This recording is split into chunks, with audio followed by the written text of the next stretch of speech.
Ada bangsa lain berdandan kayak ulama, berdandan kayak syekh, seperti Hadratus Syekh Mbah Hasyim Asy'ari. Tahu mereka anteknya Belanda, atau menghadapi orang yang ngaku ulama, bahkan ngaku keturunan Rasulullah SAW, tapi mereka berkomplot dengan penjajah. Jangan sampai untuk sekedar salawatan, lalu kebanggaan kepada NKRI menjadi hilang.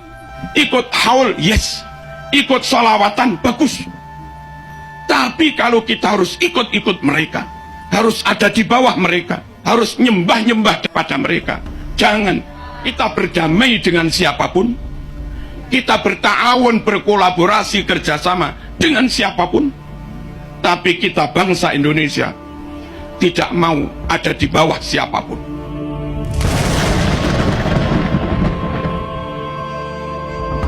Para santri, warga masyarakat, saudaraku sebangsa dan setanah air, karena begitu pentingnya kemerdekaan, penting bagi kehidupan, penting bagi ibadah, penting bagi keberlangsungan agama, maka ulama-ulama kita, tokoh-tokoh kita, para pejuang kita, mulai dari Sultan Hasanuddin, Hadratus Syekh Muhammad Hasyim Asy'ari, dan para tokoh juga ulama yang lain, karena menyadari begitu pentingnya kemerdekaan bagi agama dan bagi kehidupan, maka mereka berjuang untuk merebut kemerdekaan itu. Tentu tidak murah dan tidak mudah. Ribuan nyawa harus menjadi korban, ribuan nyawa menjadi tumbal bagi kemerdekaan dan berdirinya NKRI. Ketika itu ulama-ulama kita tidak mudah. Menghadapi Belanda sulit, menghadapi Jepang sulit, dan kadang kesulitan itu ditambah ada 1-2 anak negeri, hidungnya sama, sukunya sama, namun mereka menjadi kacung Belanda, mereka menjadi antek Belanda. Sungguh bagi pejuang amat sangat sulit menghadapi orang teman tapi munafik, mau digepuk bangsanya sendiri, mau digepuk temannya sendiri, mau digepuk tetangganya sendiri, tapi nggak digepuk juga menikam, meracun. Berat perjuangan memperoleh kemerdekaan.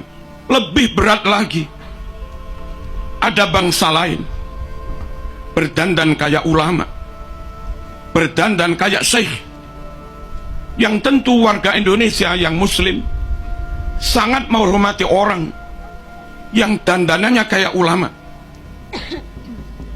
Satu sisi melihat zahir dandanan kayak begitu, mereka harus menghormati, seperti Hadratus Syekh Mbah Hasyim Asy'ari. Tahu mereka anteknya Belanda, tahu mereka dilantik oleh Belanda, mereka di SK oleh Helmina, Ratu Belanda, bahkan di framing seakan-akan mereka keturunan Rasulullah SAW. Sungguh-sungguh semakin menyulitkan para pejuang. Nggak mungkin kemerdekaan tidak direbut. Kalau sekedar menghadapi Belanda, karuan kafir gampang, mas. Ini kadang menghadapi bangsanya sendiri, atau menghadapi orang yang ngaku ulama, bahkan ngaku keturunan Rasulullah SAW, tapi mereka berkomplot dengan penjajah. Alhamdulillah, ulama kita Hadratus Syekh Mbah Hasyim Asy'ari tegas. Musuh tetap musuh,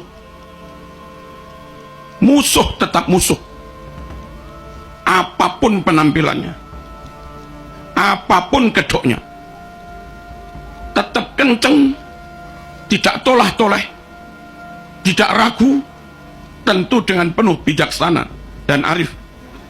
Mereka tetap berjuang merebut kemerdekaan, meskipun kadang yang dihadapi orang yang penampilannya kayak ulama, meskipun kadang yang dihadapi orang yang penampilannya bangsanya sendiri.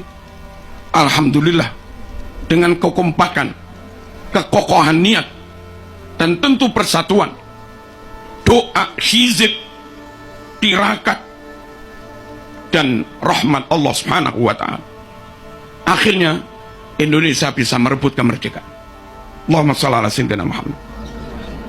Gerakan-gerakan ideologi yang itu bersumber dari asing, pusatnya di asing, dikontrol oleh asing, lalu kau biarkan mengobok-obok umat Islam yang ada di Indonesia. Ketahuilah, Syiah asing, Wahabi asing, Ikhwanul Muslimin asing, gerakan Hizbut Tahrir asing, Islam Ahmadiyah asing, pusatnya di luar negeri, sebagian di London, dikontrol dari luar negeri. Radikalisme asing, liberalisme juga asing. Asli Indonesia Ahlus Sunnah wal Jamaah, seperti yang hari-hari kita amalkan, kita yakini, ala tariqati nahdlatil ulama. Zikir, zikir, manakib, manakib, solawat, solawat, ini Ahlus Sunnah wal Jamaah. Tapi jangan sampai bermerek asing, jangan sampai untuk sekedar solawatan lalu kebanggaan kepada NKRI menjadi hilang, rasa menjadi bangsa hebat, superior, menjadi inferior. Jangan. Orang dengan penampilan apapun, dengan baju apapun, dengan wajah kayak apapun, dengan suku etnis kayak apapun, asal mereka muslim, Ahlus Sunnah wal Jamaah, ikut manakib, ikut haul, ikut sholawatan. Tapi kalau kita harus ikut-ikut mereka, harus ada di bawah mereka, harus dikontrol mereka, harus nyembah-nyembah pada mereka. Jangan. Ulama kita lebih alim, Ahlus Sunnah wal Jamaah kita lebih clear, fikih Syafi'i, akidah Asy'ari Maturidi, thariqah Imam Junaid Al-Baghdadi, Abil Hasan Asy-Syadzili, Syekh Abdul Qadir Al-Jilani, Al-Imam Al-Ghazali. Jangan gampang dikit-dikit ikut, apalagi sampai akhirnya mereka mengatakan Indonesia ini milik wali-wali yang datang dari suatu wilayah. Bukan. Mbah-mbah mereka bukan pejuang. Pejuang itu Bung Karno, Bung Hatta. Pejuang itu Cuk Nyadin. Pejuang itu Haji Agus Salim. Pejuang itu Mbah Wahab Hasbullah. Pejuang itu Diponegoro, bukan yang lain-lain. Mosok sampai di antara mereka pidato, kamu budak-budak kami, dan yang mau ikut mereka diperbudak. Bodoh. Nggak menghargai kemerdekaan yang diperjuangkan ulama dengan darah dan nyawa. Kita berdamai dengan siapapun, kita berta'awun, berkolaborasi, kerjasama dengan siapapun. Tapi kita bangsa Indonesia tidak mau ada di bawah siapapun, tidak mau dikontrol oleh siapapun, tidak mau diatur-atur oleh siapapun. Kita bangsa Indonesia hebat, kita bangsa Indonesia pinter, dan kita bangsa Indonesia yang muslim jelas Ahlus Sunnah wal Jamaah. Kalau dulu Indonesia harus belajar bahasa Arab ke Timur Tengah, hari ini di UIN Malang S2, S3 kadang ada mahasiswa dari Arab ambil bahasa Arab di Malang.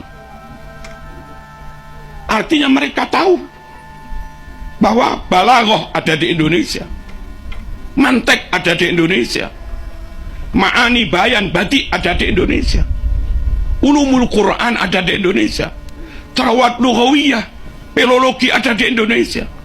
Hebat Indonesia. Jangan mau nyembah-nyembah orang lain.